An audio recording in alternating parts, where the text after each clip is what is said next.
Hello and welcome to the Drive Home Podcast, the podcast where I'm the only one who needs to buckle up. So, because of recent events, so to speak, yesterday, which was, I was working, I did not record an episode because I was working some stuff out with some friends at the time and I needed to call them to do that. So, I decided to do it today after I dropped off my brother. So this one, if you couldn't already tell, it's going to be a long one. But just to cover it, yesterday was fine. I forgot to grab some stuff that I bought. Like, I paid for it, and then I think I left it at the self-checkout, which was stupid of me. But it was fine. It was only like $4 worth of stuff. But yeah, this one should be 50 minutes maybe. Because I just dropped off my brother at my dad's house. This weekend is Father's Day, which sucks because I have to work all weekend. And I forgot to request it off. So I'm stuck going to work this weekend. But 2 weeks from now, next time I would see my dad, I've requested both of the days off. So hopefully I can spend it with him, hanging out and stuff.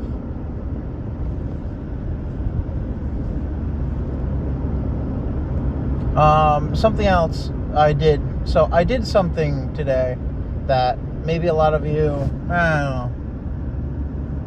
So I watched the Garfield movie. The one where Chris Pratt plays Garfield. And here's the thing. The movie by itself is fine. The movie from a story point, fine. It's a story that's been told a million times, and that's fine. The big issue I have with that with the Garfield movie, or whatever it's called, is Chris Pratt. And don't get me wrong, he's a good actor. I like the guy. He knows what he's doing. But he really only has, like, the one voice. The one job. The one role, really. Like, his voice does not fit Garfield. There's nothing against him. It's just bad casting is all.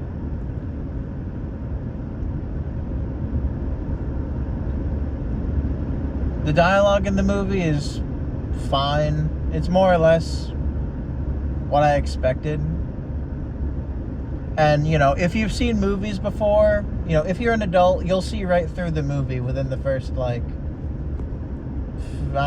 minutes maybe. It's really not that hard to figure out of a movie.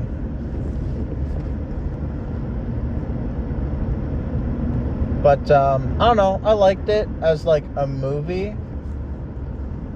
It's just, Chris Pratt's voice doesn't work for it. That's, I heard it got terrible reviews, and I hope it's exclusively because of that, because other than that, the movie's fine. It doesn't do anything new, but that's fine. I think... So, they changed up Odie a bit from what I can tell. Or at least from what I know. So, normally Garfield and Odie don't get along. And Odie is dumb for the most part, or seemingly dumb. Yet, in the movie, I'm assuming anyone who's wanting to see the movie has seen it by now. So... I'm just gonna go over it roughly. So, long story short, Odie and Garfield are basically, I wouldn't say friends. To put it in Garfield's words, Odie is like his unpaid intern. But overall, Odie is shown to be smart, resourceful, and all around, useful and not a hindrance in any way. If anything, it's Garfield that's the hindrance. Like he's not overly smart, but there at one point there has to be a calculation done, or it's like, I don't know, something about like somewhere around 5, maybe 4 years worth of days multiplied by, well, just generally figuring out what is like 4 in a certain number of days, certain number of months, certain number of days. You know, like a certain, like, what is that worth in days? I don't know. Let's just say 4 years, 6 months, and 13 days or something, because I don't remember the actual number. But it was something like 1,600 or so, and Garfield asked Odie what it was, and Odie basically solved it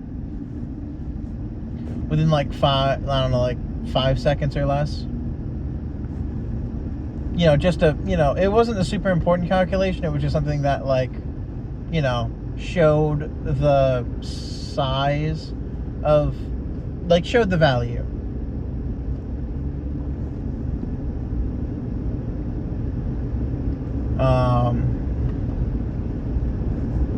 And Odie is just all around, like, helpful to Garfield in, like, he's sort of annoyed about it at certain times, but he'll still do it without much, like, and they're basically buddies. Like, Garfield doesn't insult Odie or anything. He even rewards Odie for good behavior or whatever, like, without any drawbacks, which that's a different dynamic from what I'm used to Garfield. I'm used to the funny pages and the Garfield show. And I guess sort of, like, I've seen the live action Garfield movies or whatever, though I don't remember them too well. It's more or less the same treatment for Odie, so I don't know. It is what it is.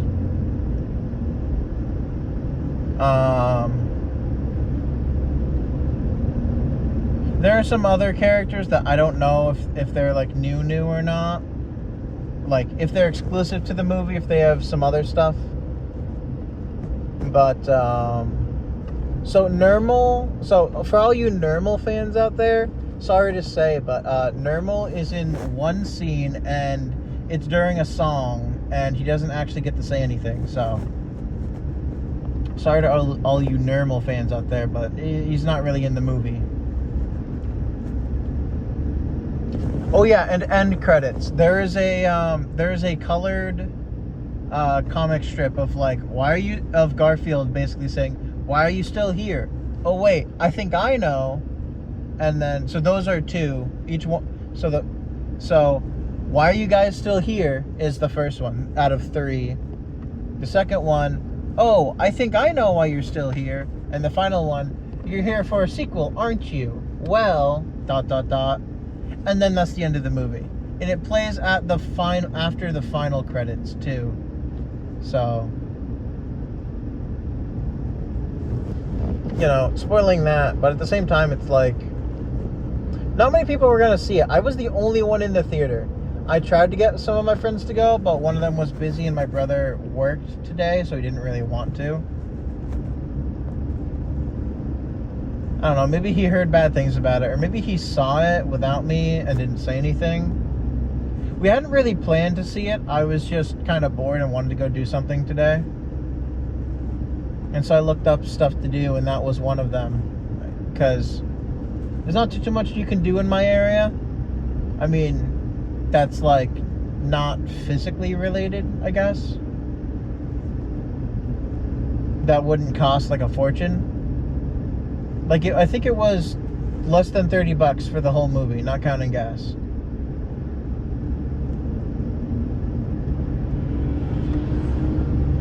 Oh boy. I hope they know they're coming up to Dead Man's Curve.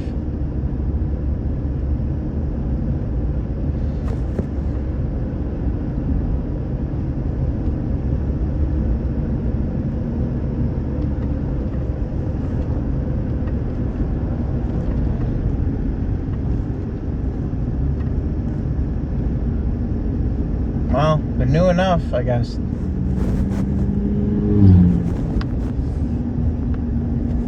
I don't know. Sorry. Two people just passed me nearly at once. Right before a curve that's known to be dangerous to speed around. So, just a little worried about that.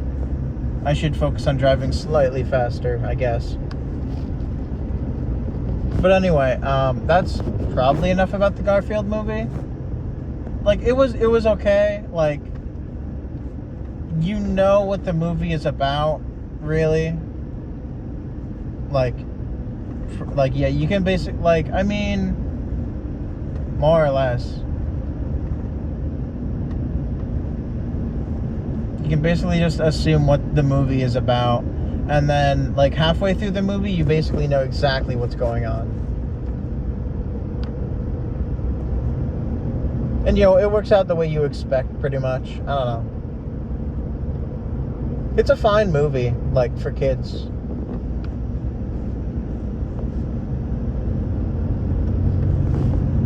I swear it's not 45, but whatever.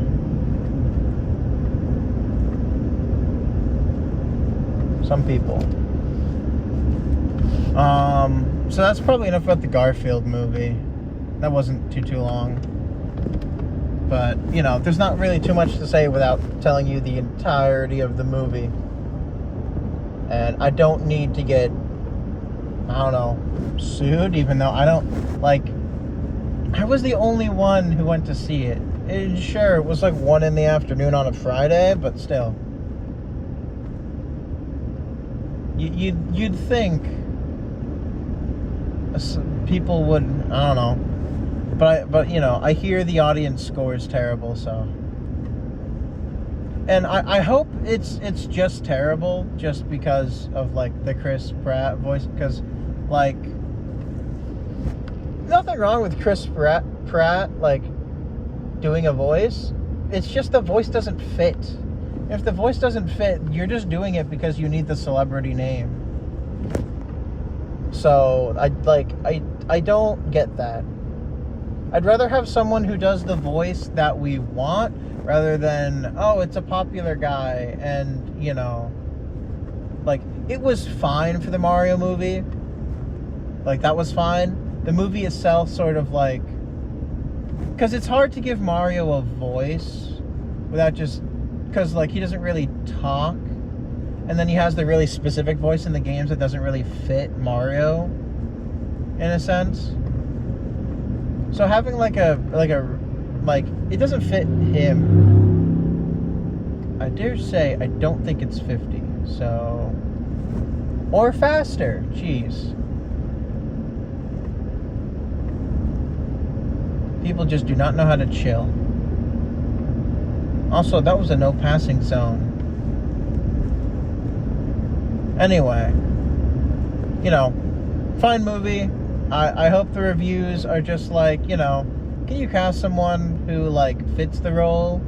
Fits the, like, they have the right voice, like, it wasn't even, like, he didn't even change his voice all that much from what I can tell. Like, he sounds similar to how he sounds in Guardians of the Galaxy and Jurassic World movies. So, and Parks and Rec, I think, right? That's the one. Right, like, he doesn't sound too different. Like, if they, I don't know how exactly they could do it, but, like, lower his voice. Like, his voice is, like, normal to, like, slightly higher pitched. Like, because he has to sound, like, excitable for certain parts or whatever. I think one thing that he might have done pretty well was his, like, scared reaction. Like, how Garfield has that, like, kind of like, yeah! I can't do it. I'm not, like, my voice is crap. I was alone in that theater, so whenever something came on screen that, like, I had to think about or whatever, I would actually just say it out loud, like, oh, that makes sense, or like, well, that's sad. Like the stuff that you usually keep inside your head when watching a movie. But I was alone in the theater, so I just kind of talked out loud, and my voice isn't so good. I can't use it all the time. But, you know, it's a fine movie. I just, like, it's weird. Like, his voice doesn't fit Garfield. That's all I'm going to say about that. He's a fine voice, it just doesn't work on Garfield. You can do a lot of things, but Garfield's voice should be more or less what it is in the original, and in, well, basically everything before this, really. Any version of Garfield's voice before this movie is fine. It fit. I don't know if the guy just didn't want to do it, but like the movie itself was just like, it would like it's a cookie cutter story, right? Like, we've all seen it before, and there'll be many more like it, but with different characters. John has a little bit of interesting development. He's just seen as like a lonely guy, and then he adopts Garfield. I don't know. He still has his same old like cartoonist job or whatever, but they don't really talk about it. They just kind of show it.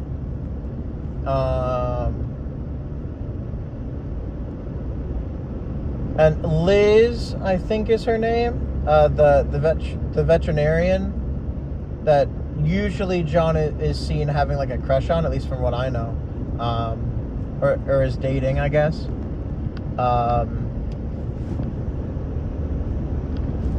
She's in there. She only has like 1 or 2 scenes, but she's in there, and John doesn't seem to react funnily at all.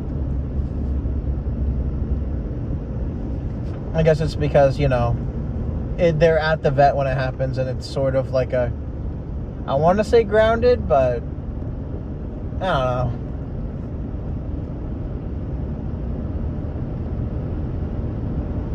And she's just kind of like, get the bigger scale, because Garfield broke the normal one, of course.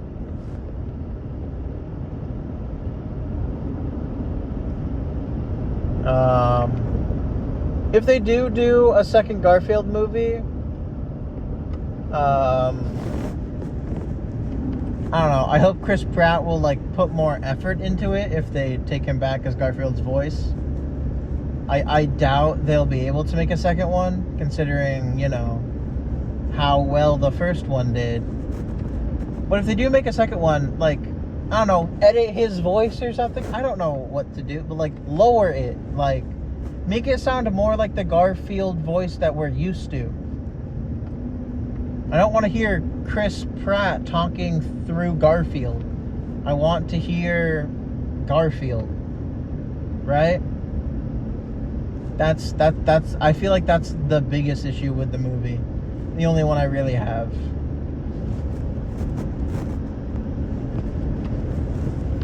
Anyway, that's enough of the Garfield movie for sure. For sure this time. I guess I'll go over the other thing I was going to talk about, which was Monster Hunter. I don't think I talked about it too much or at all. But I might have. There's definitely a chance. So, I'm a Monster Hunter fan. I like Monster Hunter, though I'm sort of new, and I only really have played like one actual game, I think, that would count. Like, I've played the bare minimum of Rise. Like, I'm still like beginner gear. Like, I think I have 2-star quest stuffs, maybe up to 3. I don't know. But it's, you know, but I mostly play World, Monster Hunter World, and I'm really excited for Wilds, I think is what it's called, because that seems like I don't really know anything about it, but it looks more like Monster Hunter World. So, and I really like how Monster Hunter World is, so. I have the DLC for Monster Hunter World, Iceborne, and I don't know, I'm just excited.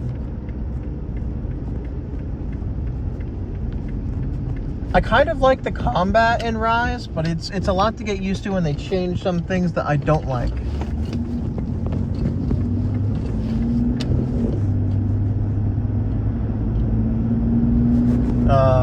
But other than that, it's fine. Let's see. I mainly use the Sword and Shield and the Charge Blade. Though originally I did use the dual blades, and I still do sometimes. I use a lot of weapons, generally speaking. Like, I use the hammer. I like some of the hammer stuff.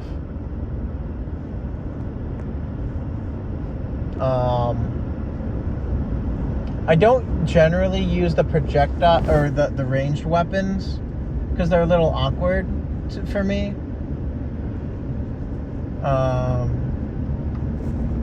Like the bow, well, the only 3 ranged weapons that I know of: the bow, the light gun, and the heavy gun, I guess. I experimented with a lot of the weapons, but I think if I had to use a projectile weapon or a ranged weapon, I would use the bow. And then I like the insect glaive, but it requires remembering a whole lot, and I'm just not super good with that. But what I really like about the Sword and Shield is there's a couple of things. So the Sword and Shield is like the default weapon in Monster Hunter. It's very light, which means you can equip it and unequip it very quickly, very easily. It also means that even if you guard, because with some weapons, mostly weapons with shields, but you can also use the Great Sword. I think that's what it's called. Or Heavy Blade or whatever. If you use the big sword, you can also block, but other than that, you have to use the Charge Blade or the Sword and Shield. Or one of the other shield weapons, like the lance type weapons have shields, I mean. But like having the ability to guard is pretty useful. Like lowering the damage you take, lowering the knockback, whatever, all the stuff that it does is pretty good. One of my favorite things to do in Monster Hunter is just like, so my favorite things is I like the grindathon that I set upon myself, because you don't have to. But essentially completing armor sets and like weapon upgrades for multiple different weapons. Like, I mostly use Sword and Shield, Charge Blades, Dual Blades, Giga Swords, or whatever, the big swords, Buster Swords, whatever, hammers. And so to level up certain ones, like, you need so many materials, and to get like the better ones for specific elements in mind can get annoying. And also getting the right armor sets. And right now I think the biggest issue I'm having is just because I'm on the precipice of like, I've just barely started the DLC.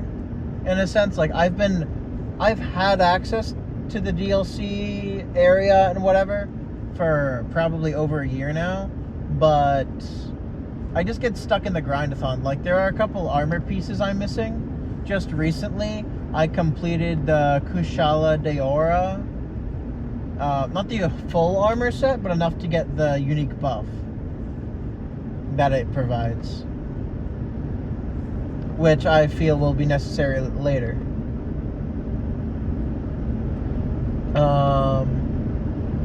But no, I think my biggest point of interest right now is just collecting the green points. I forget exactly what they're called. But you get points for interacting with the world, more or less. Like discovering monster tracks, harvesting resources that don't actually do anything, except give you those points. Just stuff like that. Because normally what I'll do is you get bonus tickets or whatever, and you can use bonus tickets to increase the drops you get for like one per one mission. And so what I'll normally do is I'll see who's doing something on the second difficulty. So the highest difficulty base game, I think. And if they're doing one of the bosses or one of the monsters I need to fight, that's sort of difficult. Because mostly it's elder dragons I've been needing to kill. I will join them there. And I'll use a ticket and I'll go in and I'll help the person, and hopefully they won't die too many times. But for the most part, it's not super like tough or anything. It's a game I play when I need to like relax or like listen to like a podcast or something. Like this one. Well, I don't listen to this one, but it's something I can put on, like, cause you don't need to listen to Monster Hunter for the most part. Like, unless if you're doing the story and you care about it, which I do. So when I do the story, which I don't do super often, I think so. Just to cover it, the last thing I did in the it's not Icebound. Iceborne, another B word. So the last thing I did was fight the Blizzaroth or whatever. That guy was so annoying. It took me forever to beat. At least in terms of story. And now I'm looking for tracks for Velkhana, but also 2 other monsters. I can't remember. I've just been ignoring that because if I'm going to do that, I'm going to need to farm armor sets for the new stuff. I'm going to need to farm armor sets for the new stuff, so I don't know, maybe I'll just wait on that. Like, I'm focusing on farming materials from the master level. Or well, it's like it's high end, I guess. I don't remember.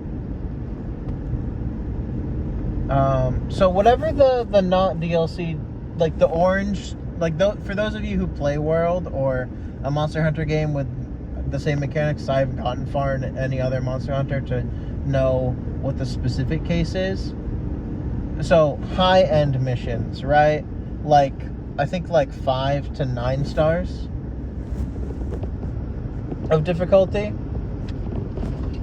So I search for or filter by specifically those levels because I need stuff for those ones.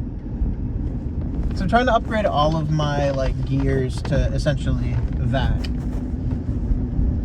And a lot of the pieces and a lot of the stuff is just from Elder Dragons,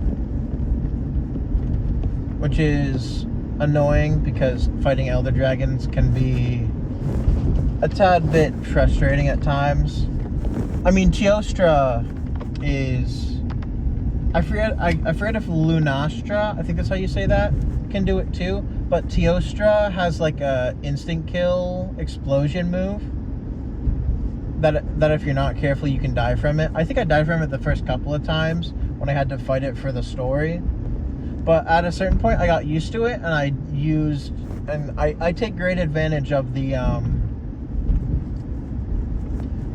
invincibility frames dodge thing, where if you dodge at the last second, you do a specific animation where you like do a dive forward and you will like slide on the ground a little, but it basically guarantees you won't get hit. I think that's how that works. I've gotten really good at avoiding that one specifically though, so And even if I feel like I'm out of radius, I'll always try and dodge to get that extra dodge. Like, maybe it'll give me the invulnerability just in case I would get hit, because I don't know the exact range of it. But I mean, mostly I'm just in it to get like the set pieces and stuff that I'll need or might need in the future. Like, I assume at some point I'm gonna need to fight Kushala Daora on I forget what it's called. Is it Master Mode? Is the new one Master, or like the DLC difficulty? Is it called Master difficulty or something? I don't know.